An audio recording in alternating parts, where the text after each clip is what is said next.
Yeah, I just noticed my alternator crapped again yesterday. I had to swap cars. I was like driving a few miles away, and I says, "Wait a minute!" I saw the generator light come on. I figured what the problem was. I used to have an oil leak, and I'm probably going to change these gaskets out anyway, but from the valve cover. But it was got on the alternator, and the oil caused the alternator not to put out. So what I did before was I cleaned it with electromotive cleaner.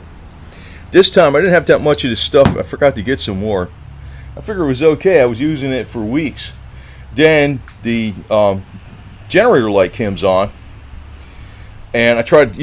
I used almost the rest of the can. I couldn't get it to come back on. But last night, what I did. Now I'm going to warn you though. You don't use this for electronic components.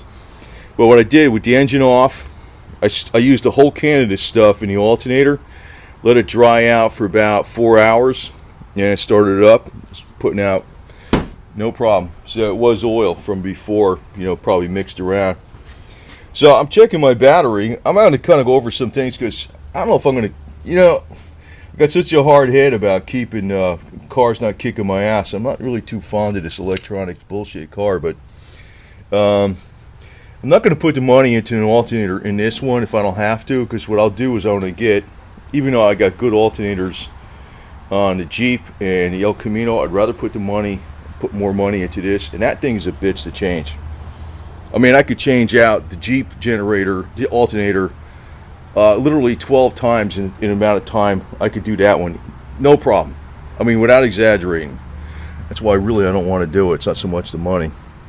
So I went to check this, and I had this ground off so many times. I want to tell you that I didn't realize the nut below this was loose, and this wire was loose. You might want to check that. So I disconnected this, and I checked the one below it.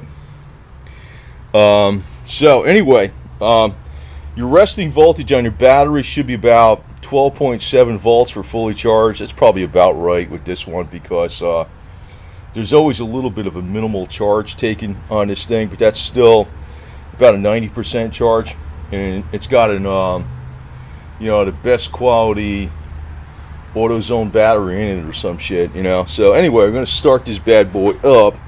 I just disconnected that, and resets all the computers and stuff. And I had to disconnect it because the bottom nut was loose on this. I didn't realize that for all the freaking times I've been working on it, That's something you got to watch for, because if you ever have a problem with why is my electronic ignition car not running right? That ground is important too. The one that's below this. There's another nut below the main battery cable. All the grounds are important. I don't know. And if I'm really hard-headed about keeping this car, eventually after the emissions stuff runs out, it just may have totally different everything in it. You know what I mean? Even with rear-wheel drive, because I am disgusted with this bullshit, to tell you the truth, but too hard-headed not to stop. So I'm going to start up, not stop fixing it. I'm going to go ahead and start it up now. And you can see, that's about right where it should be. We rev it up a little bit.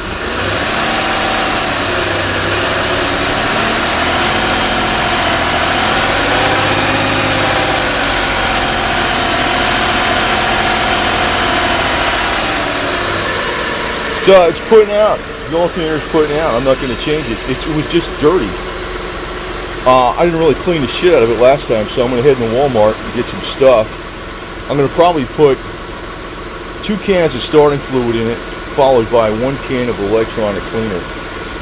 And that should really clean the shit out of it.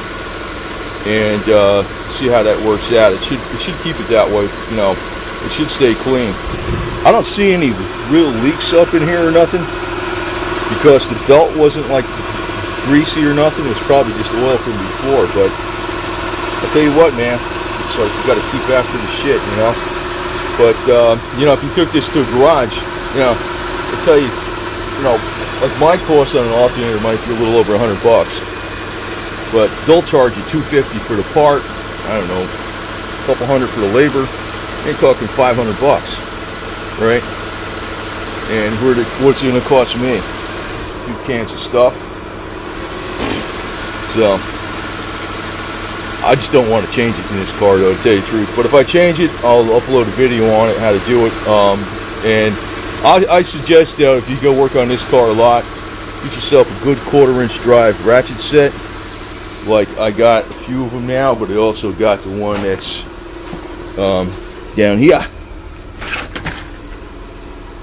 That's a good one. That's a good one. And I'll tell you what's going up on the wall on the workbench here real soon. Cooter's Garage. I got it on order. So, you know, I got a lot of these. I don't have any, you know, I like these because I take my tools with me. I got a lot of them. You see one there, one here, one there, a few in the shed. Actually, I have enough that I could fill up a huge mechanics thing with it. Plus, I got tools in the car. But, yeah, we'll check this out. Looks like it's absolutely fine. Runs nice. You know, rocks 250,000 miles. I don't know. I'm curious to see how long this bitch will last. Maybe 500,000 miles. I don't know. But you know, if this video like tells you like a lot of times little maintenance shit can go a long way. And like I said, I just didn't even know.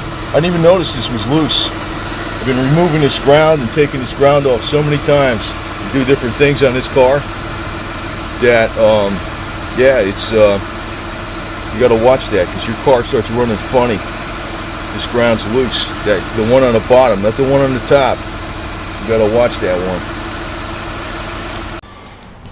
Well, I just took the car out for a brief trip. I was going to take it nowhere long, but I says, well, wait a minute. I just turned around and came back, and it was the generator light came on, so you can see the battery voltage dropped a little bit. I'm going to start it up, but you know what happened when I restarted it? The light was not on. So let's see what happens here. See? No light. The generator, until generator light would be right there. So la la la la la. There you go. It's charging up again. I'm not sure. Yeah, I'm going to replace it, but I'm going to run an experiment first. But first, before I replace it, I'm going to blast all this out real clean because I want to find out where that's leaking from down there. I'm going to lift this up and I'm going to show you what the hell I'm going to do on that because I want to find out exactly where that oil leak comes from. And I got a little whistle in there because I reused that gasket so many times on the intake, even though I used that special stuff. I don't know, there could be something wrong with the intake manifold too. That's a vacuum leak.